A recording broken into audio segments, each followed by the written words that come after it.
Hello everybody, my name is Dan, I'm joined here by Femme and Faithy, and welcome to our very first episode of No Deplete, Master Your Keystone. The whole idea of this show is to do a pretty much run-by-run commentary of all of the 8 dungeons in Shadowlands so far.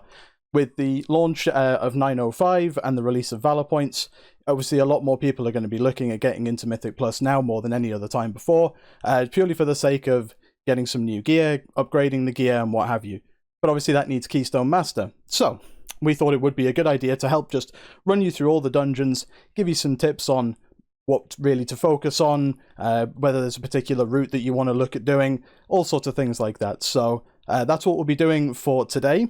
The dungeons that we've got up for today, we'll be starting with Sanguine Depths, which is possibly, I would say, maybe the hardest key in Shadowlands.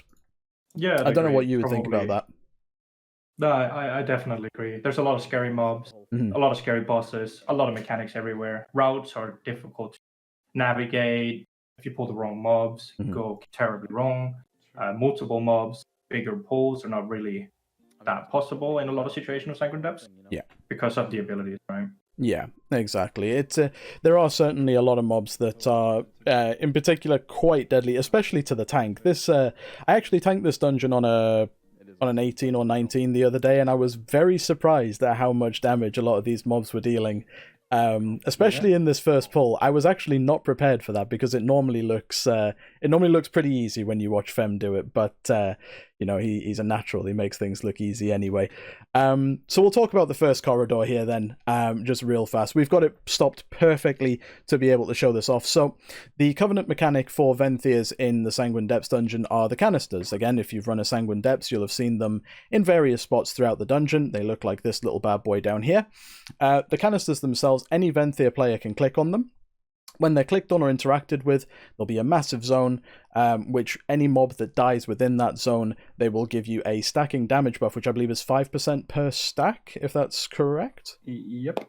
And that will last for a minute, but it will refresh with every mob that dies within that zone. So you can have, say, 3 to 4 mobs will die within the first 30 seconds. You'll get that buff, but then another mob will die another 10 seconds later. It'll refresh back to the original minute rather than being, an extra stack at 50 seconds. So it is quite generous on that one there.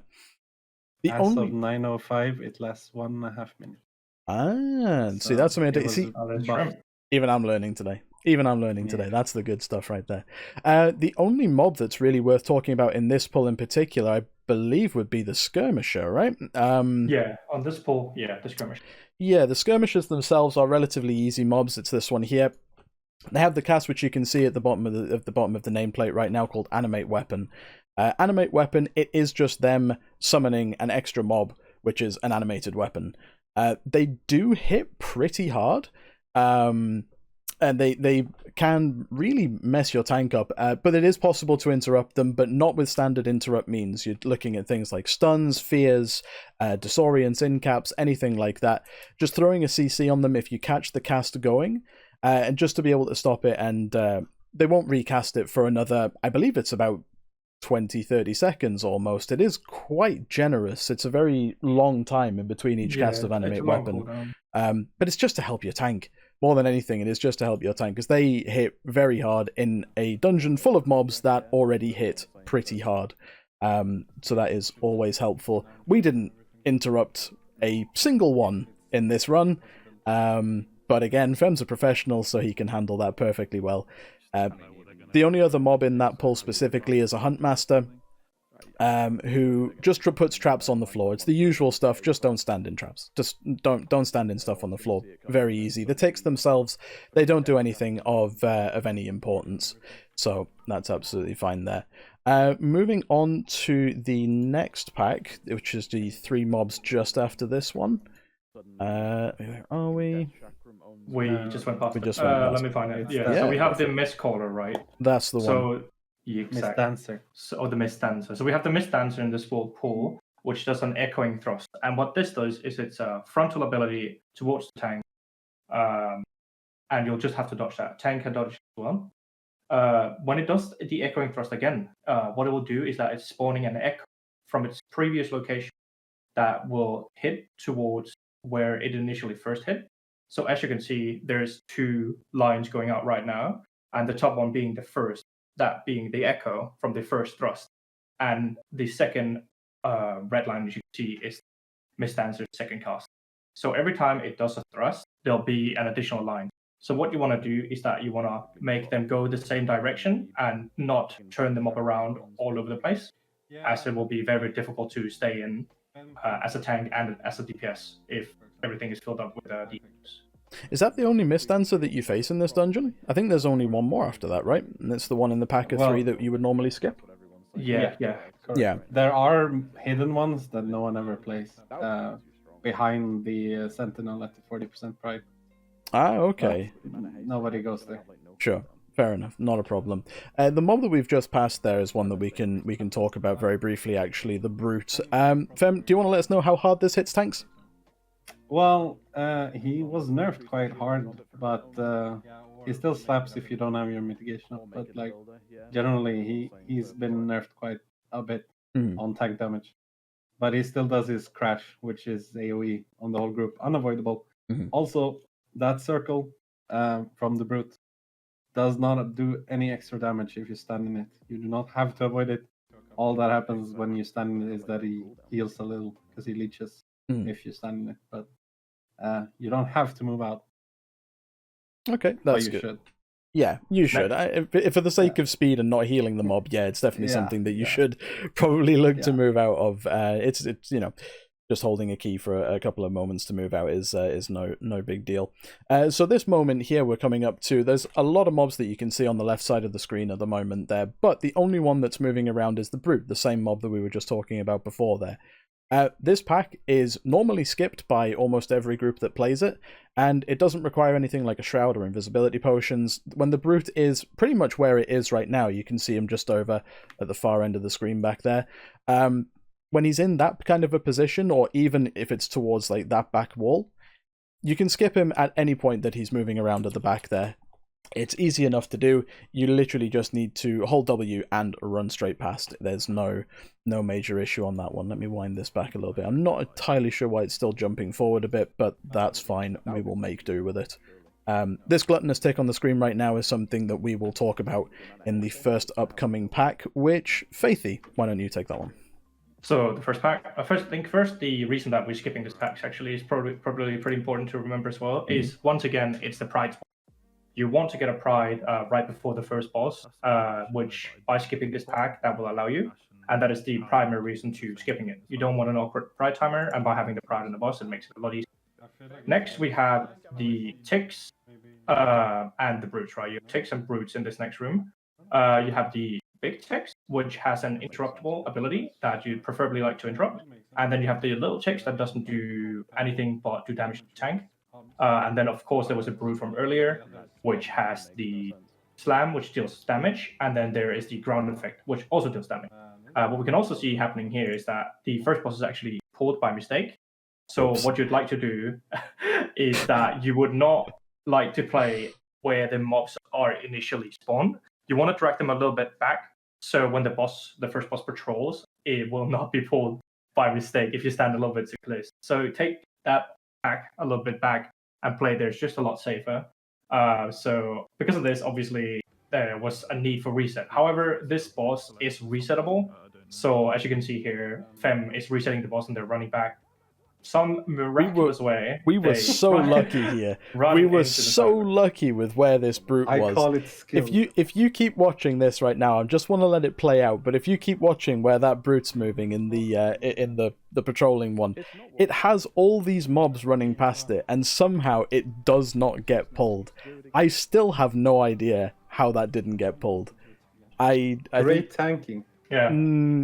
A great tank would have pulled the pack back so it never happened to begin with. That's what I'm still going to say that this was your fault that I ninja pulled the boss, but I would say that. But yeah, it's I still don't understand how we didn't pull that Brute, but not to worry. We dealt with that pretty fine. We do have a very unfortunate Pride coming up now. So this Pride would have been just before the first boss initially, but again, with all of the mishaps that happened, again, it's just like the Mist, though, you know? you have something go wrong, and at this point again, I'm sure a lot of us have experienced it. A lot of people would, or a lot of our friendly pugs would have said, "F this, I'm out," and they would have just left the moment something went wrong. If you're aware of what can happen, you can react to it properly and you can still save it. We never fully wiped here. We had a few people die. Femme never died, and I don't believe the DPS warrior died either. I think it was only the other three of us, and that's fine. A quick release, run back in, and you can just pick it up from where it left off. It's very easy to do. It's just a case of staying calm and just reacting to it appropriately. That's all that needs to be done. Certainly, it doesn't need the gut reaction of, I'm out, this is no longer timeable. It's very timeable. If there's one thing that we can say about Shadowlands dungeons, for the most part, there's maybe one or two that it's not the case with, but for the most part, especially at a 15 level, the timer is very generous. Things can go wrong. You can have 24 deaths in a dungeon and still time it for the most part. Just be patient. If things go wrong, it's fine. I just want to point out that I have timed 23 Sanguine Depths with 15 deaths. There you go. It's very, don't insta-leave when exactly. things go wrong. Exactly. I think Sanguine Depths especially is one of those dungeons where you have a lot of death. It is, I wouldn't say it's unavoidable, but it will happen. There's a lot of stuff going on everywhere, and people will just die from time to time. And it is just a case of go again. You can full wipe 1 to 2 times in this dungeon, if not even more, and you can still recover. You have a whole 41 minutes, which is a whopping amount of minutes, right? You have very, very long time for Sanguine Depths when you think about it actually being pretty general, like normal length of a dungeon, right? So Sanguine Depths is very, very forgiving with its timer. So you having those wipes, it's not necessarily that the key is over at all. It's not the end of the world by any means. It is just a case of being a little bit patient. But so now we come up to the first boss, Crixus the Voracious. And come on, Femme, let's hear a bit about Crixus. He's very difficult in pugs actually, because it's a healer check basically, because he has a few mechanics, one of which is the Juggernaut Rush that you just saw on the screen. It's basically just everyone has to soak it in order to split the damage. Then he has the Tank Buster Vicious Headbutt, which is a very lethal Tank Buster actually. Does a lot of damage. But then the main mechanic of this fight is Severing Smash, which we just saw. And basically he smashes the ground. All the players spawn 1 orb each, and then after that the orbs will start going towards the boss. If they reach the boss, he heals for 20%, I think, per orb. So you obviously don't want that to happen. But when you soak them, they do a huge amount of AoE damage. So the way to deal with it is to spawn them far away and then let your healer soak 1 by 1 as he is healing the party up, ideally. That doesn't always happen. Usually people soak their own orbs and then everyone explodes and dies, which is not the way to deal with it. Would you say that that's something that you necessarily want to let the healer handle on their own? Absolutely. Like 100%.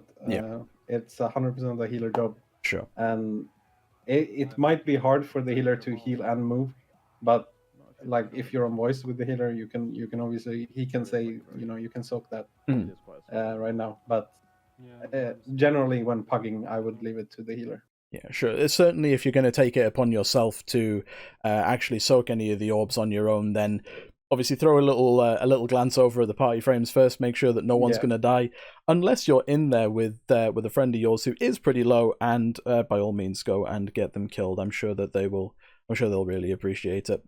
And once As the first resident rogue player, someone asked in chat if you can cloak it at Dan. Very good question. Now that I'm actually not sure about. I don't think so. I'm pretty sure you can. Because I would assume that all immunities would work the same way on that, no? Yeah, you can cloak it, but it's still gonna do damage to the other 4. Sure. So the orb will still spawn, and it will still do damage to everyone else. Yeah. So you can cloak and not take damage yourself. Yeah, so it's useless, but well, it's still nice for the healer, right? Still nice. I mean, there's nothing else you're going to use cloak on apart from maybe the upcoming pack. Which, Faithy, do you want to run us through this one with the oppressors? Yeah, so in this pack we have what looks like a lot of mobs. It could look very scary, but in theory, it can become very, very easy if you know what's happening. Right? So you have the Oppressors and you have the Acolytes. The Acolytes does a bolt that it does deal damage, but it's not like the most scary mechanic in the game. It's not a mechanic that will necessarily kill you. Obviously, having stuns and CCs, AoE stuns, maybe a Druid Beam, etc., is going to help a lot. Any reduced damage taken is always nice. But the main mobs that actually matters here is the Oppressor. The Oppressors has 2 casts, which is a Curse and another ability that's just a target ability, right? It's also a bolt. And the Curse is the one that's super, super nasty, and you want to interrupt the Curse always. What it does is that it silences silences the player, and obviously that's not very good. You'd like to not have your player silences, especially if it lands on the healer. That could be very, very scary. So always remember to interrupt the Curse, and if you're not assigned to interrupt the Curse, then just throw interrupts left and right on that pool specifically. I believe it's designed. I believe that the Curse is designed to specifically go on casters, right? I've certainly never seen it attempt to target a melee or anything like that. So, yeah, I mean, if you do have a shaman or a mage or a boomkin in the group, then I suppose theoretically you could let it go through, since it is something that doesn't do damage as long as you're ready to dispel it. But realistically, you should probably just try and kick it to avoid any any particular mishaps, pretty much. But yeah, the Oppressors themselves, not particularly nasty mobs. They do chain cast, so it can make them a little bit difficult to deal with. But yeah, again, the whole pack itself, it does die fairly quickly on that one. So the next mob that we're coming up to is a Sentinel, and I believe you face potentially up to 3 of these across the entire dungeon. There's this one and the 2 in the next room, right? You could do 6 if you wanted to. But no one will ever do 6. No, you usually play 3. But 4, actually, because there's one in the very final corridor if you don't skip it. Oh yeah, that's true. So there's 7. Okay, so I did forget about that one. So potentially 7 across the whole dungeon, but 4 that you are more likely to play. So 2 major abilities on this. 3, sorry, I forgot the kick. But starting with the Severing Slice, you will see that the Severing Slice, it's just a frontal ability which applies a bleed to anyone that gets hit. Let's wind back so we can find that one again. There he is. So you're going to see the Severing Slice ability come out. You'll see Femme. What you can do is during the cast, you are able to get away from it. So you see him intervene to our Resto Shaman since he's at range to avoid getting the bleed. Would you say it's important to do that as often as possible, Femme? Yes, absolutely. That bleed slaps. Yeah. If you do not do that, your healer will hate you. Okay, very good. It's so easy to do. You can do it on every tank. Sure. You should always do it. Excellent. But don't do what I did, because like I admitted that I did turn him a little late. You turned it very late. Look at this. The cast was basically the entire slice into melee, right? Yeah. By turning him in the last second. Yeah. So you can use other movement abilities such as the horse for a prop paladin. You can obviously just run as well. Yeah, if you're quick enough, you can just run. Yeah. You have fast legs, Dan. You have your running shoes on. I don't have very fast legs in the slightest. The other 2 abilities of the mob, very, very straightforward. The first one is a Stone Skin cast, which is just I believe it's a physical damage reduction, if I'm not mistaken. So again, if your party is full of casters, you could theoretically let it through. It is purgeable as well if it does go through, but again, best practice would be to just kick it. And the final ability is, I can't remember the name of it, but it's swirlies on the floor. You don't stand in them. Craggy Fracture. Craggy Fracture, that's the one. But just don't stand in them. That one does hurt quite a lot, actually. I've been one-shot many times on that mob alone. And now we're coming up to... Now, this pack has the Oppressors that Faithy was talking about a little bit earlier, but it also has a new mob, the Overseer. The Overseer is pretty simple in practice.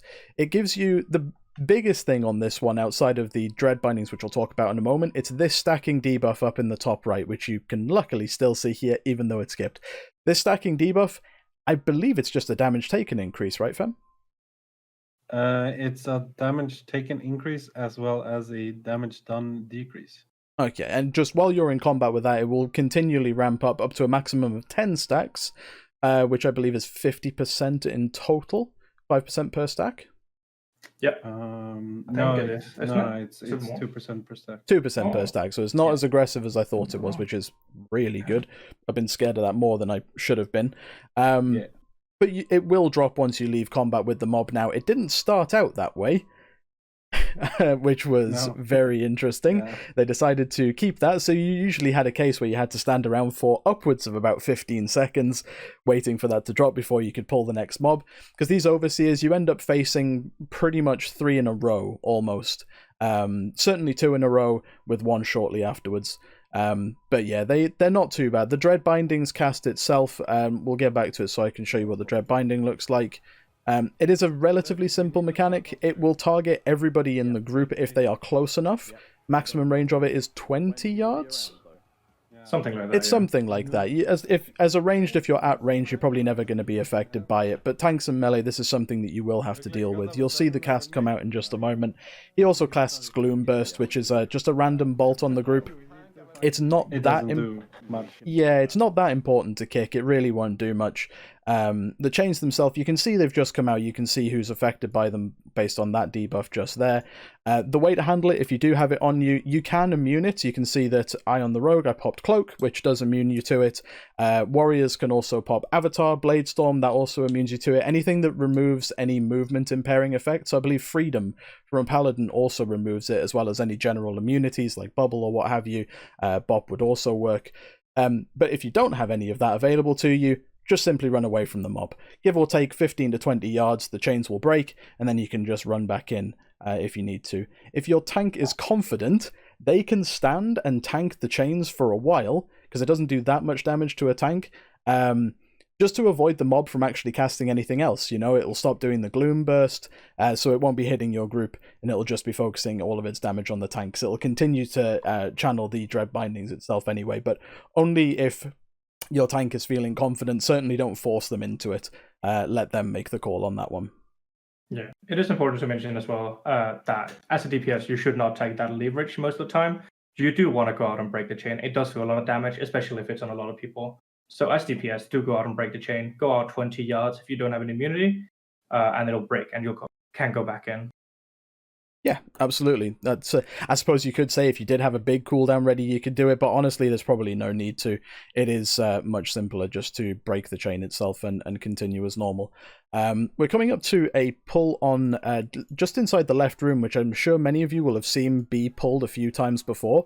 Now, this got altered in 9.0.5 as well. They moved where the canister was initially, so previously, the canister was on this side here, and in 9.05 they've moved it just back off to the left back there. The way you used to handle it was you'd have someone activate the canister from here, everyone would go into the room and just hug on the wall. The canister radius would go through the wall, you'd kill all the ads there and get the stacks without a problem. Since that got changed, now you'll see that the play that we do here, or that Femme does, is to pull the pack, and just pull it back out of the room and line next to the canister that is obviously now on the left behind us. So you can see him running back just up to the canister, lines it there. All of the mobs that are casting at the moment, as long as everyone lines properly, they'll just start moving into the corner itself as well, which we'll see in just a moment. I wish I knew why this was doing this, but it's fine. We'll make do with it.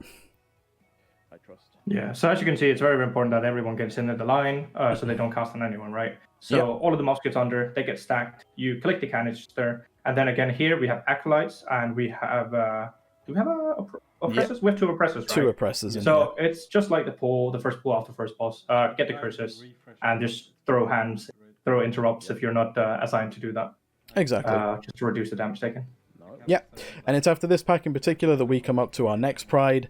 Prides, obviously, we've already talked about. What's good about this Pride, though, is that we have the damage buff from the canister itself, so this Pride ends up just melting. You know, you can see the fact that its health is going down very, very quickly. The Pride itself will also count towards the canister. Is it true that all of mobs now count towards the canister, Femme?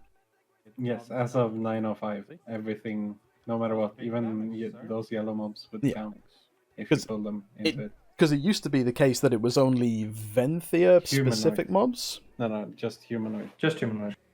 Yeah. Including the Gargans at the end. Are they humanoids? Yes. Yeah.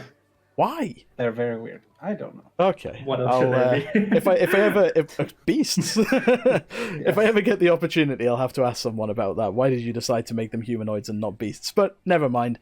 Again, that pride dealt with very quickly. We refresh our stacks just in time to go into what was another Overseer and 2 Oppressor pack, and then we have the mini boss. Femme, do you want to take us quickly through the mini boss, because he does or can hit the tank quite hard as well, can't he? Yeah, he has, I think, 3 mechanics. One is a Bludgeoning Bash, which is the big tank hit. It hurts a lot, especially on higher fortified keys. He also has the Sweeping Slash, which I'm sure everyone has died to at some point, because it's really hard to see. Not me, dude. Yeah, sure. He basically does 2 Sweeping Slashes before he does the Bludgeoning Bash, and then he has a Motivational Clubbing, which is if any of the yellow small mobs are around him, he will occasionally hit them, and they'll get enraged, which can be soothed.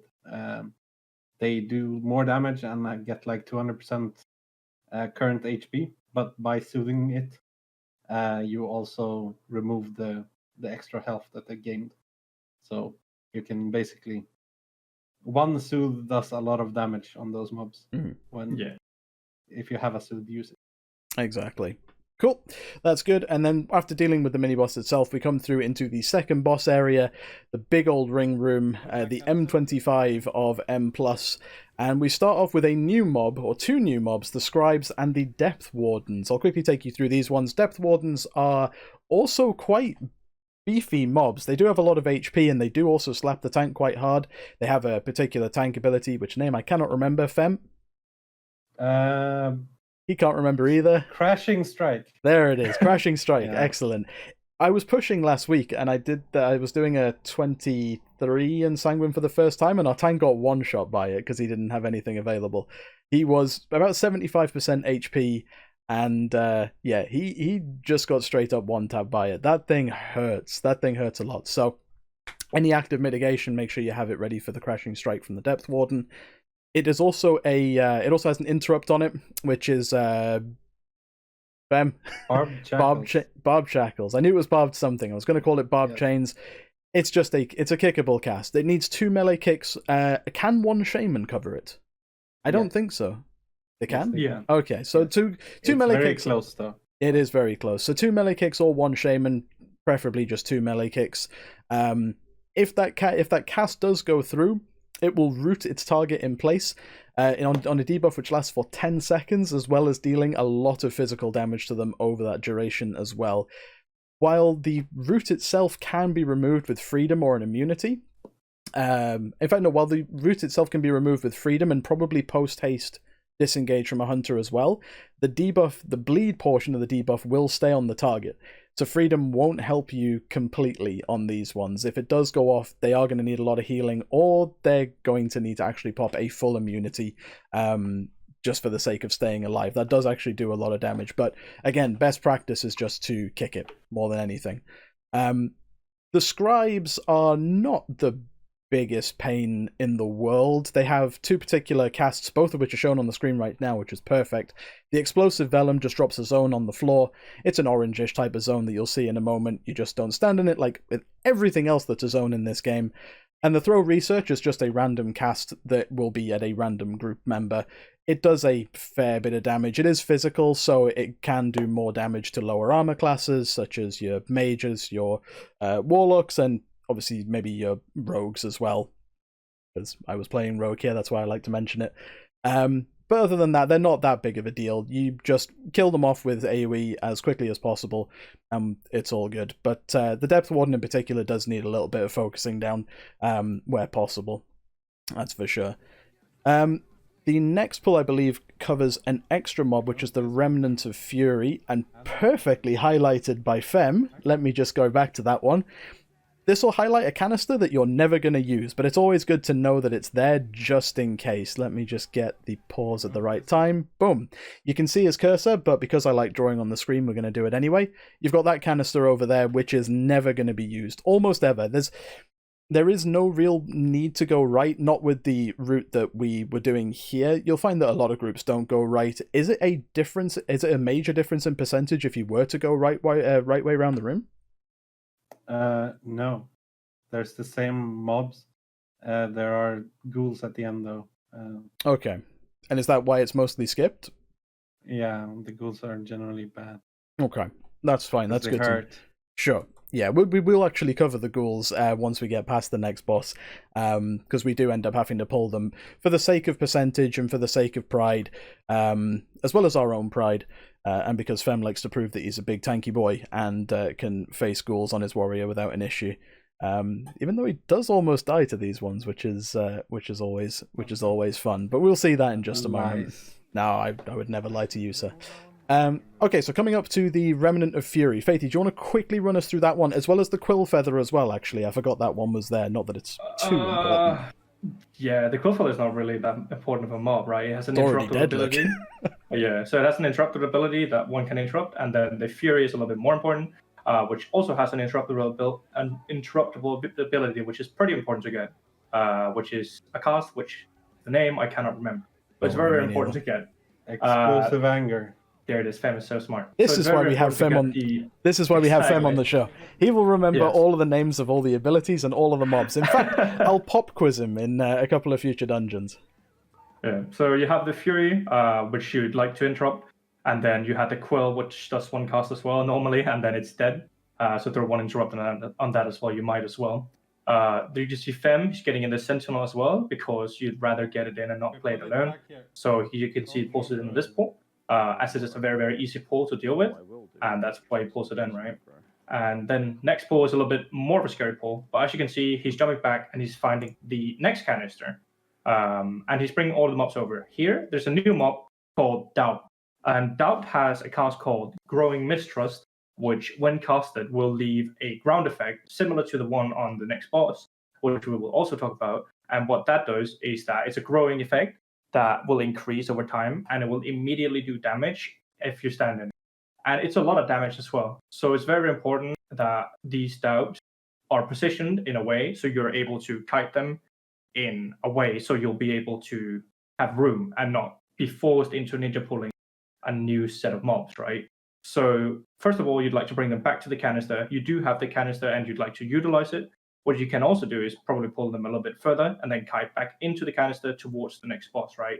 You have a lot of room for the doubts to cast their abilities. Outside of that, you have the Fury, which once again is interruptible. And then you have the Scribes, which just throw research, which is just a targeted ability that does a little bit of damage.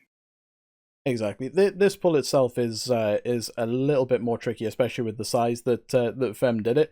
There was a pack off to the left that was inside of a cage, as well as the patrol. Did you have to open the gate for that particular pack that you pulled, or was it one of those ones that opens the gate for you?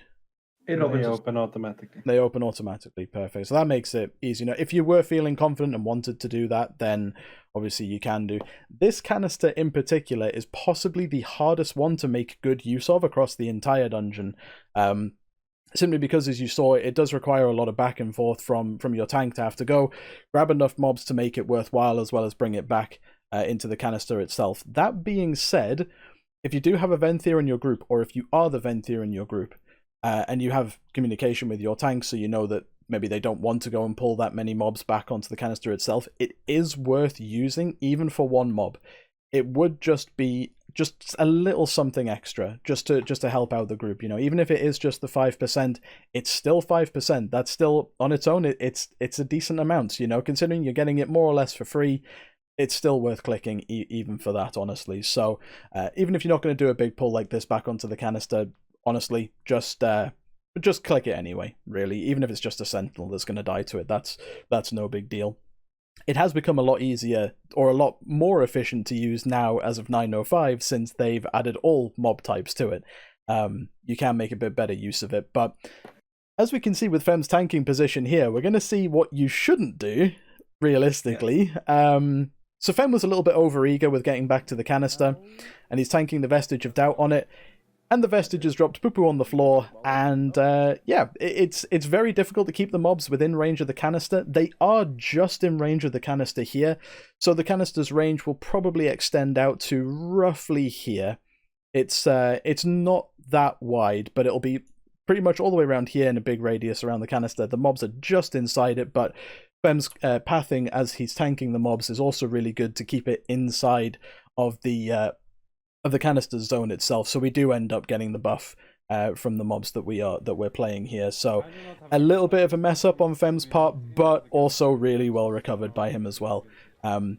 Eventually the floor will just look like this. There will be stuff everywhere. It's unavoidable. The mobs cast it quite frequently. I also believe there were 2 Vestiges in this pack, right? Yes, that was the problem. Yeah, because there's one from the cage and one in the patrol, if I'm not mistaken. Yes, Not that that's too important, but, if just be prepared if you are going to pull more than one Vestige of Doubt. The floor is going to be rammed. Maybe don't do that if you're going to be playing more than one melee.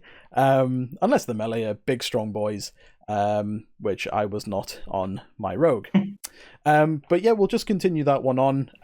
Again, we're just cleaning up the pack. We did spawn Pride here as well, which did make things a little bit more difficult, but that's fine. Quickly again, there's also another thing with the doubts, is that when they die, they also drop the poo-poo.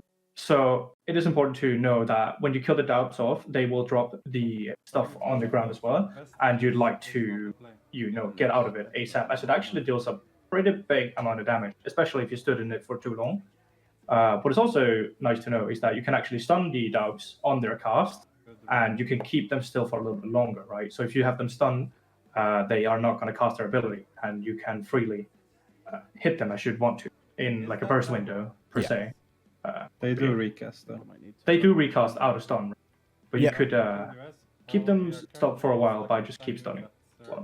No, definitely. Yep, absolutely. So again, going back to it, we just deal with that Pride as normal. So the thing about the Sentinels, that first Sentinel that we came across, which was alongside the second pull in this area, something to note is that in this room in particular, if you know how the room looks, it is just a massive ring around the downstairs area.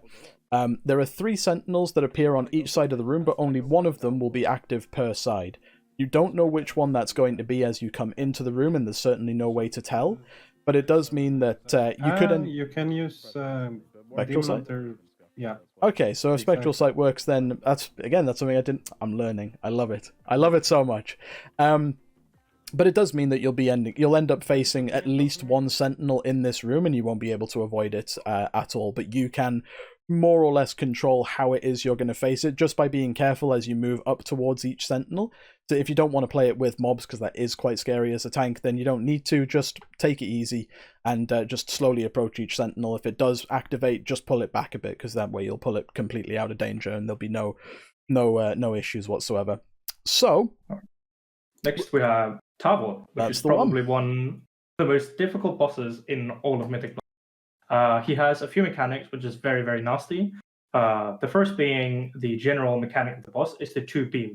When the boss is initially engaged, he will send 2 beams, one on the left side of the corridor and one on the right side of the corridor, going opposite direction. And what that means is that it's going to go back and forth, and by standing in that beam, you'll take a tremendous amount of damage, so you'd like to dodge that. The easiest way to deal with this mechanic is taking Tavo and just pulling him back a little bit, so when the lines come around, you'll have them offset, so you can either be on the right side of the corridor or the left side, depending on what beam will be coming first and which one will be coming last, as we'll be seeing here in a while. Secondly, we have the Manifestation, which is the small app that he spawns, as you can see right here, which has a similar mechanic to the Doubt. That being, when it dies, it will leave a ground effect that does a lot of damage. So you want to have a free spot in your bag so you can keep kiting Tavo back. However, the Manifestation, whilst being alive, does a lot of damage, and you'd like to kill it as soon as possible. Target it, kill it. It does a lot of damage. It's not your friend, basically. It doesn't like you, so you shouldn't like it either. And then that is last mechanic, obviously, that being the Circle, which is the mechanic called Castigate. And Castigate is a targeted ability that will go on one of your players, not the tank though, if I remember correctly, right, Femme? Correct. Yeah, and what it will do is that there will be a circle around you, and he will channel an ability into you, which deals a lot of damage. Some classes do have the leverage to be able to totally negate this mechanic, that being Warrior with Spell Reflect, a DK with AMS, Rogues with Shroud, Bubbles, Blocks, and Turtles. So if you do have these abilities and you're one of those set classes, definitely do use your abilities, as it's an immense amount of damage that goes out. And it's also very important that you do go out of the group with this ability, so you don't hit your entire group with it, basically. But at the same time, you also got to remember that the beam is coming. So do position yourself in a position where you won't get hit by the beam either. Something to mention about the Castigate as well, in particular about immuning it, is that if you are going to immune it with any of the spells that have just been notified, only some of them will work. Only some of them will break the cast during, I believe, and those are full immunities like Bubble and Ice Block. They're the only ones that will break the cast itself during the cast as it's channeling. So what I mean by that is the Castigate itself is split into 2 casts, which I can show off in just a second. So you'll see it cast on a DK in a moment. You have this first cast now, which is the initial target, as well as the channel afterwards, which is the damage that it deals onto the target. So as a warrior, for example, since that's my specialty, as a warrior, you need to have Spell Reflect up before the channel begins, before the beam itself actually hits you. If you don't have it up before that point, then it will not immune it. Instead, it will just act as a damage reduction, which is still damage that you are taking as a player, which your healer has to heal. So timing is quite important on that. It's the same thing with the DK here that the boss actually channels on, which I'll get back to again in just a second. So if the DK had put up AMS before running out, it would have actually just immuned the cast itself, because the debuff that Castigate applies wouldn't have been able to affect him. So again, it's the same thing for things like Spell Reflect, Cloak of Shadows, you can do it any time. Vanish, so things like Vanish and Feign Death, because I can see that being mentioned in chat, they do work as well as Shadow Meld, I believe, works also. I'm not 100% sure, but the thing with those, the cast has to have finished, and the channel has to have begun. Because if you do it too early, all the boss is going to do is recast Castigate onto somebody else. And honestly, that's just trolling. So, again, timing is everything, depending on the ability that you're going to be using. With Spell Reflect in particular, again, as a warrior player, sometimes when you're reflecting it, sometimes the ring visual will stay there, and sometimes it won't. Even if the ring visual is still there, you don't need to move out of it, because the damage is not affecting the warrior. He's already reflected the ability itself. It's effectively the Castigate is just casting on Tarvold. It just doesn't do any damage to him. That's all. But again, timing is everything, depending on the ability that you're going to be using, based on what class you're playing. Is there anything you want to add on to this, Femme? No. Nope. I think you did great. That's very kind of you to say. So, what we're moving on to now is the ghouls, which is really, really spooky, pretty much on any key level. So bearing in mind that we did this key this week, and obviously it was tyrannical, not even fortified. The ghouls that we are about to face after dealing with the Sentinel, they are not as strong as they could have been, but they do hit very hard. I believe they only have 1 tank cast, which is Shadow Claw or Black Claw. Yes. And it is just a tank ability. It does hit very hard, as you'll see in a moment, but the mobs themselves do enrage. What I don't know, and maybe you can enlighten us on this, Femme, is that enrage HP based or is it time based? No, they do it on time. They do it on time. Okay. Yeah. So what you'll see in just a moment is the ghouls enrage. It's just now. I can point that out there, so you can see you've got the enrage on all of the ghouls there, and you can see that a couple, or at least one Shadow Claw is looking to go off. Now, if we watch Femme's health as we go through this pull, you'll see just how much damage these claws do. So you can see one going through here. That's how much damage they do while enraged. And this is on a 15. It's very spooky. Not fortified. Not fortified. It is very spooky. Yeah. The way that this pack is normally done is your tank will go in, get a bunch of threat, and then just run like mad. And I think even on a prop warrior, which is significantly tankier than Vengeance DH, you'd still probably end up kiting those mobs. Oh yeah, for sure. Yeah. The Shadow Claws is magic, so it hurts on any tank. Yeah, exactly. So yeah, very, very, very tricky mobs to deal with. But again, for the sake of smooth prides and percentage as a whole, it can be worth playing them. There would probably be routes that you can get around playing them, but it would probably require you playing a pack of 3, which we look to skip a little bit later on. But we will point that out just as we move forward. But again, we clean this pack up. Can you remind me just how much percentage you need before you go down to the lower area, Femme? 74. 74%. Yes. Perfect. So we'll see that we get to quite a bit beyond that, because we did have a bit of a ninja pull on the patrol that was right behind us as well, which was pretty unfortunate, but we do deal with it pretty well, in all honesty, as we go through to the bottom area here. The mobs in this area, we've seen them already, very straightforward. 4 oppressors in the room, 2 on the right, 1 on the left, and 1 that patrols at the back, and the vestige of doubt right in front of us, which, again, it's the one that just drops the poo-poo on the floor, so we clean all of these up pretty quickly. So what we do here, for the sake of pride, because you can see our percentage in the top right there, it's 78.57. This mob will take us to literally 0.1% away from the pride itself, so you can see 79.67. Femme now gathers up the remaining 4 oppressors, and we now need to kill these all at the same time. As a general rule within keys, you, of course, really need to be looking at the percentage at all times. If you're pugging this, and you are the only one that's looking at the percentage so you can see when the pride is coming, if you can communicate that to your group, you can easily save wipes that just didn't need to happen.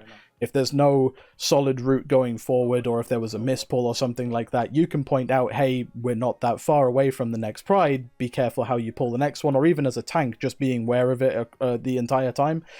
It is very important, because the pride, while on its own, it's not particularly scary. With almost any kind of mob, the difficulty of the one pride is ramped up quite significantly if you add anything else to it, you know. But just keep an eye on the percentage, and you'll pretty much avoid it. So no issue whatsoever. All right.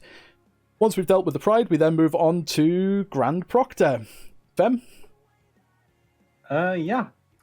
It's a really hard-hitting boss. It's been nerfed several times because of how hard it is. Mm-hmm.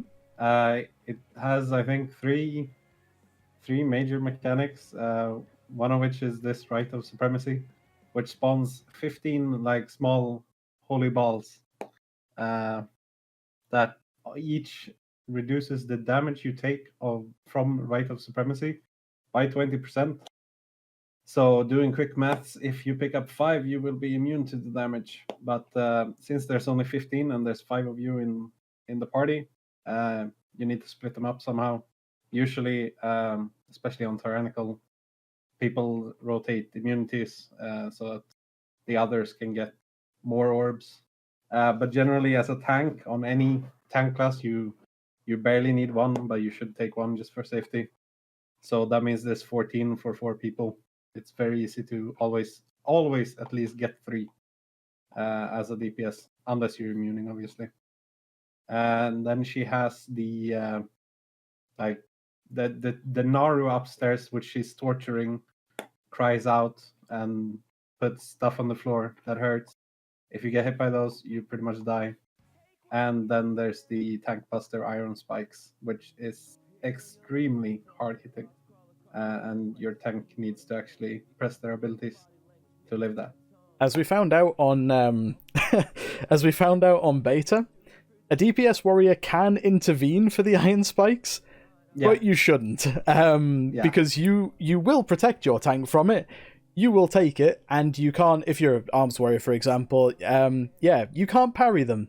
So die by the sword won't work. But in an absolute panic situation, if your tank is almost definitely going to die, you can save them simply just by intervening them as a warrior. Would Bop work, or would that cause it to recast? I don't know if you know. I have not tried. Okay, no problem. That's fine. I mean, maybe we can look into that at some point. We'll see. But yeah, so there are ways to deal with it, but realistically, your tank should probably be as prepared as possible just to deal with the iron spikes, as Femme mentioned earlier. But rest of the boss, pretty straightforward. In all honesty, would you agree? Yeah, I would agree. It is important to mention that directly after the explosion of picking up orbs, she will cast Endless Torment, which is the Nauru being hit and stuff coming on the ground. And while that is being cast, you're going to take a pretty big amount of AoE damage to the group. So it is important to actually pick up those orbs, because if you go into this Endless Torment with very low HP, that could mean the doom of your group. So just do remember that whilst it is being cast, you do take damage, and do look at your HP, and do remember to pick up orbs, as that is the one thing that could kill you, probably. Doom, it's the most ominous thing I've heard all day. The Endless Torment is just dealing damage. You can, I believe you've mentioned that already, Faithy, but you can dodge all the swirlies you want, but you are still taking damage, as Faithy said. That's why it's very important to make sure that you are picking up as many balls as you can in order to help the group. If you're doing this with a coordinated group and you maybe have a mage or a rogue, you can coordinate those classes using their immunities on the right of supremacy, just for the sake of freeing up more balls for the rest of the group to be able to take. It just reduces damage across the board and makes it so much easier for the healer. Did you mention the debuff that comes at the end of the explosion? No, I did not. There's a debuff at the end of the explosion. It is reflectable. There you go. So yeah, as Femme said, there's a debuff at the end of the explosion. It's another debuff that the boss does just put out randomly during the fight as well, before the explosion happens, but only on one target. It's just damage over time, but it obviously does hit very hard. When you combine... So that debuff normally drops off at the point that the swirlies on the floor are beginning to appear, which does mean that it's kind of an extended period of slow ticking damage, which can be quite problematic to heal, especially considering you're usually being forced to move at the same time. So that boss is very rough. Yeah, it is very rough. There are multiple scary moments, but just making sure that you're using defensives well, health pots, health stones if you have a warlock in the group and what have you, and you'll be fine. There's no big issue there. So the pack that we've just dealt with, there's nothing major in there. There's Huntmasters, which again we've already talked about them in the very beginning of the dungeon. They just drop the traps on the floor. There's really nothing else about it in that regard. But then we come up to a pack of 3 here. All of these mobs we've seen already. There's the Overseer. They're the worst mobs in dungeon packed together. Exactly. They are the 3 worst mobs in the entire dungeon. And yeah, they've decided to put them all in one pack. Something that the 3 of us would advocate for, and I feel like we maybe should have mentioned it at the very, very top of the show, but it's worth mentioning now since we are doing it here. Even if you are going to be pugging for your 15s, or if you are mostly pugging, whether it be because you just don't have the time to play during the week with a group of friends or what have you, it's always worth, if you are not a class that can stealth, to take invisibility potions into every single dungeon that you do, just in case the group wants to be able to skip something. Being prepared is obviously going to be much better, and I think it plays well to the mentality of a pug group if all of the members go into that group already prepared, rather than getting everyone to the dungeon, the tank communicating, okay, or someone who's making the route, doesn't necessarily have to be the tank, even though it normally is. But, whoever's making the route saying, okay, we're actually going to do a skip here. Do you have invis potions? It is kind of annoying to see one person say, actually, no, can I get a summon back? It is a little bit frustrating after getting everyone all grouped together. So just make sure you're prepared. Have a good stock of invis potions before you go into pretty much any key. You can always have 20 in your bags. Given that there's such a long cooldown, you're very unlikely to use more than 1 per dungeon. There are some cases where you probably would do that. Sanguine Depths is one of those cases where that can happen depending on the route that's made. But there's really not many outside of that, I wouldn't say. Certainly not off the top of my head anyway. But again, pre-preparation is always the best course of practice for sure. But again, we're just skipping these 3 mobs because nobody wants to play that pack. Absolutely nobody. It's just too annoying. Everyone's taking more damage from the Overseer. You have frontals to try and avoid from the Mist Dancer. You've got swirlies on the floor to avoid from the Sentinel, as well as a caster kick on it. There's the dread bindings as well that just slow you down inside swirlies and make it difficult to move out of frontals. And yeah, it's a nightmare pack. So we have a rogue. So we just shroud straight through. And then we come up to the gauntlet. We'll probably take it in turns to talk about the gauntlet as we go through pack by pack, because it is quite long. What's funny about this dungeon is that the timer actually looks really long. We're barely just over halfway through the timer, and we're now in the very final part of the dungeon, which is the longest and most tedious part. I think we can probably all agree. I would suspect. Yes. But just to start it off, Faithy, do you want to get started on the very first pull with General Carl? So, yeah, we're going into the gauntlet. Probably not the most fun part of the dungeon, but it's a very, very hard part of the dungeon, maybe for a healer, as you'll have no break from mana, basically. This is due to the dogs that will keep spawning, that will go into you and keep you in combat for all of eternity. So the point of the gauntlet is that Carl is a big boy. That's why he took a lot of pulls in Mythic, and therefore you'll need to hit him for a very, very long time. Method on SLG. Method on SLG. Oh no. Yeah. So as the dungeon as this gauntlet will continue, you will have to take Carl 10% down, and he will jump to the next boss, and you'll have to, or the next pack, and you'll have to keep on proceeding. Carl has two mechanics while doing this. One being the Gloom Squall, as you just saw, where you'll pick up the Naru after killing the third boss, that will put down a shield that will make you able to live this ability, basically, as it will deal a tremendous amount of damage if you're not standing. So do get in the shield, and do remember to use it if you're the one who not. Secondly, Carl will randomly jump to a person, and whoever is in the path of Carl and that person will get a bleed effect. And this bleed effect is quite annoying, especially as melee. As melee, it is possible to dodge it. It has a very, very big range, but what you have to do to be able to dodge it is that you'll have to stand on maximum melee range. So you have to stand as far away from the boss as possible on each side of the boss if you're melee, and you'll be able to dodge this bleed. The bleed in this gauntlet is the most difficult part of the gauntlet. It deals so much damage because it keeps applying, and the more people that gets it applied, the more the healer has to heal. And obviously, the healer, as mentioned, don't have any breaks. He's not going to be able to get mana in most cases. So it is very, very important that you do try to dodge these bleeds. As ranged, you just want to spread out, and it's easy as that. Plus melee, stand on each side of Carl and stand on max melee range. And that's how you deal with it. The next mobs that we have here is some mobs you will only ever see in this gauntlet, which is the Cadets.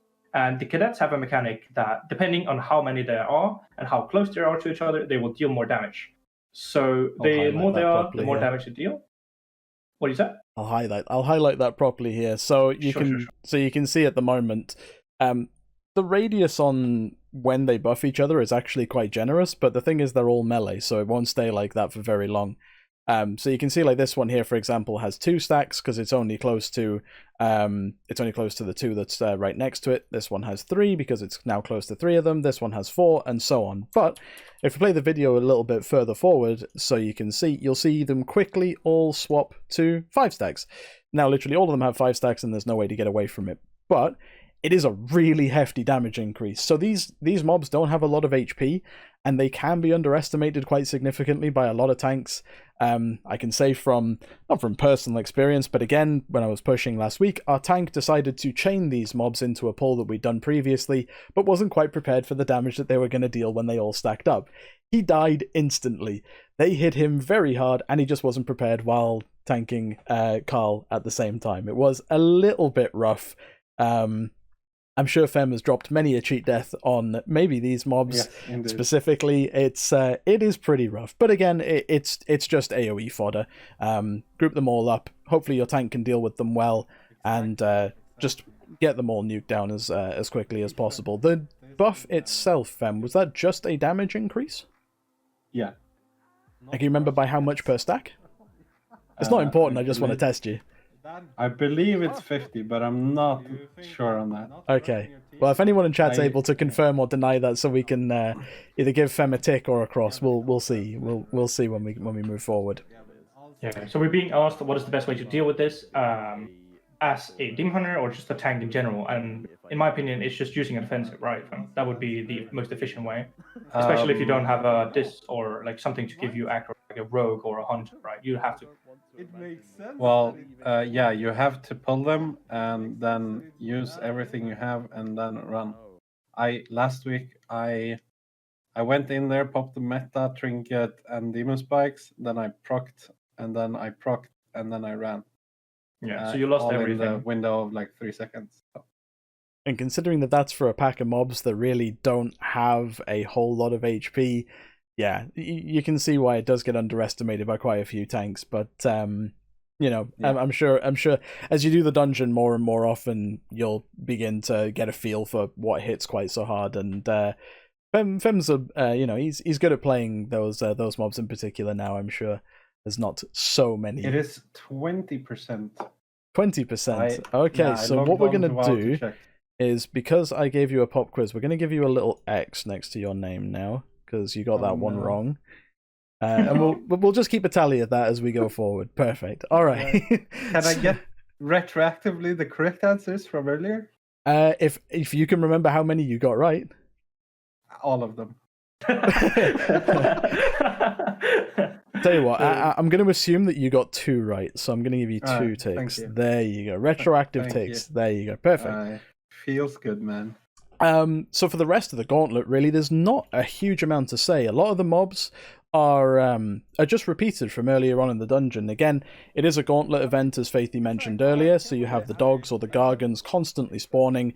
This is very taxing on the healer if they don't handle their mana well. It is really rough. For a Disc Priest in particular, when I was pushing last week, our Disc Priest, it was Mitsuki. I'm sure a lot of you know who Mitsuki is. She absolutely hated this corridor because Disc is just eating a bunch of mana and there's never an opportunity to drink, which is a little bit rough. But, you know, as long as you can... as long as your tank's pretty good with defensives and your whole group is good with defensives and your tank's good with kiting in particular, you can deal with it efficiently enough. It shouldn't be too big of a problem. So we've got it paused here for the final canister of the run, which is possibly the best canister of the run, I would say. You got this one just down here. So the whole idea, I believe we haven't pulled the pack ahead of it just yet. So this canister you don't have to force a usage on because there is a pack right in front of it that is really good to pull into this one. If we just play it on a little bit further, you'll see Femme turn around, look at the acolytes which are just ahead of him there. He'll pull those ones in, and these are ones that just have a random cast Shadow Bolt. So he'll pull these back into the canister. We didn't have to line here because they decided to not cast until they reached us anyway, which was quite good. Sometimes that doesn't happen, and sometimes they will cast a little bit earlier. So you can see just in the top of the alcove, just up here, you can just get everyone to group up around here, just so that they don't cast and they actually get into the canister itself. And again, what's good about this canister in particular is the fact that all the gargons obviously count towards the stacks as well. So you can stand there until the canister depletes, or until you get to the 10 stacks, which is where it caps off, and you can just keep getting stacks. You'll see us do that on here, so we just move it on forward a little bit. Wind that back just a touch, because I believe we get a few more gargons in towards the end. So we've got the pack as it's just polishing it off now. But I think 2 more dogs will probably come in from the back. We hold here for a bit, finish those off as well, and then we just continue on to the final pack of, or the final pack of the Gauntlet event. It's three times of combat with Carl. After the third one, when she reaches 70%, she disappears, and the whole gauntlet itself just stops. No more dogs spawn, and your healer can finally actually breathe. Same thing with this pack, though. There's no mobs that we really need to talk about. It's just Carl and a bunch of mobs that we've already seen. AoE those ones down, focus Carl incredibly hard where possible, and just finish off the gauntlet event on this. Would you say that this is probably the hardest part of almost any dungeon in the game? It's definitely one of them. Probably this and Hakar. Yeah, we'll get to Hakar a little bit later. We do have the other side coming up after this one, actually. But certainly the gauntlet. It's not fun to deal with by any means. No one likes being stuck in combat, especially if you're a healer. We again, a little bit of practice and you can deal with that perfectly fine. So what I want to mention here is we've got skirmishes again, like there were at the very beginning of the dungeon. So what we'll do is we'll wind that back just a bit.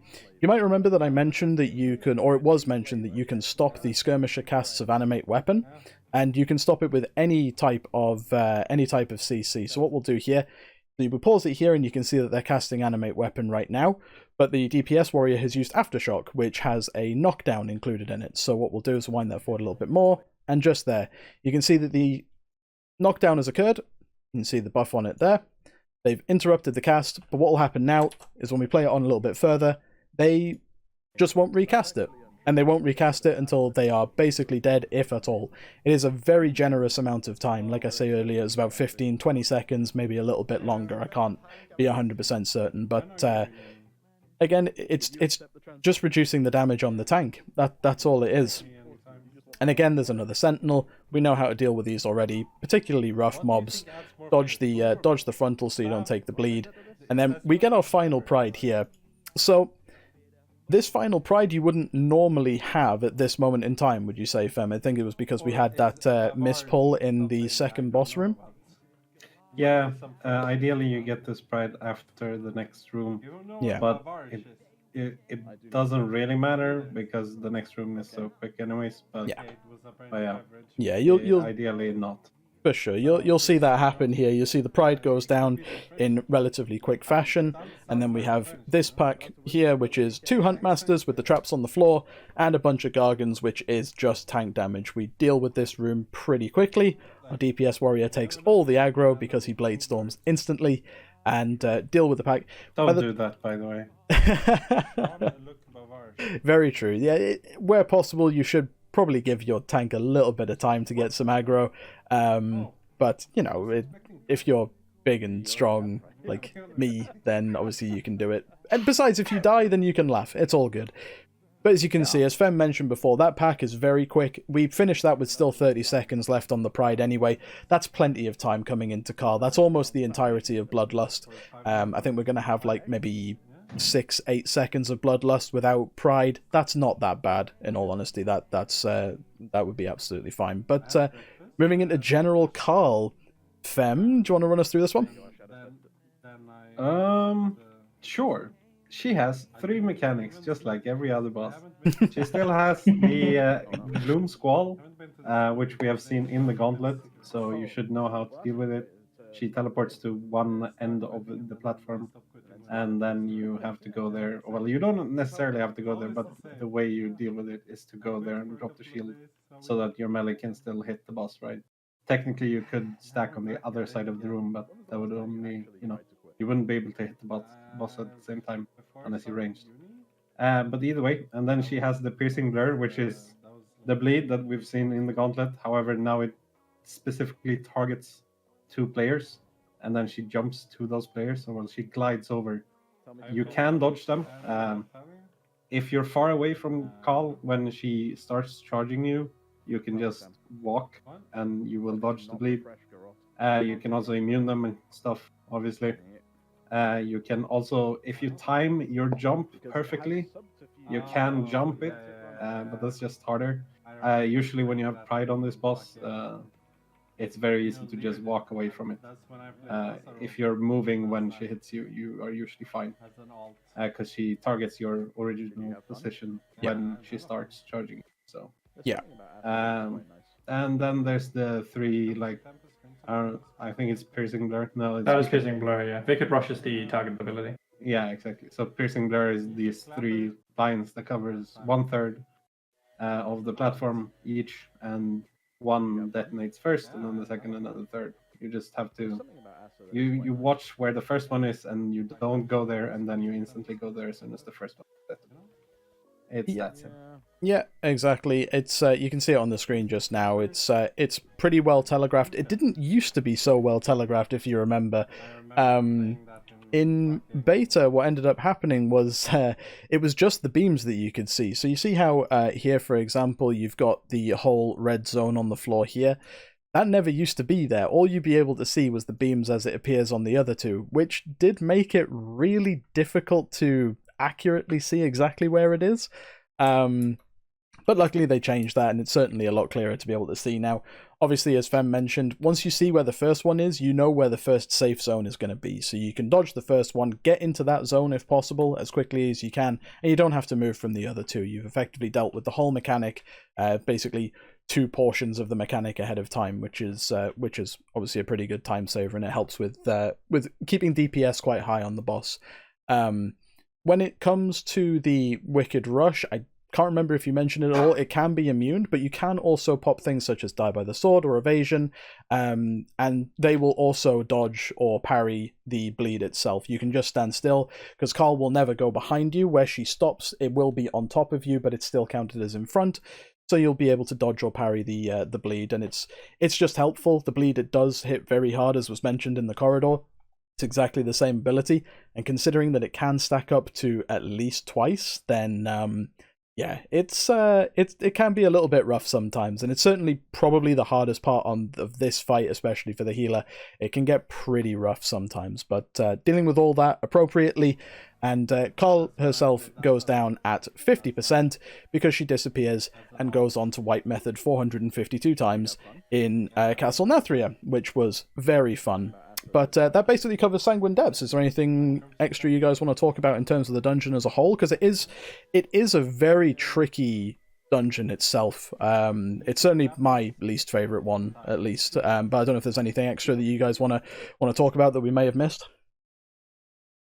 No, I don't think so. No, you think that's it covered? Yeah, but I just want to say I really like this dungeon, actually. It has a lot of tank and healing. You would. Stuff. You would. It's really difficult for the tank and healer. Yeah. I do like the challenge. Sure. Yeah, it is definitely one of the more challenging dungeons, and if you are very in depth of knowing every dungeon, then that is the dungeon where you can show it off the most, without a doubt. There's a lot of knowledge about the dungeon in comparison to some of its counterparts being maybe missed, where there isn't as much, as the mobs are pretty similar, right? Where Sanguine Depths gives you a big variety of mobs with a lot of abilities and a lot of ways to deal with them, and difficult bosses. So yeah, it's definitely one of the more difficult dungeons.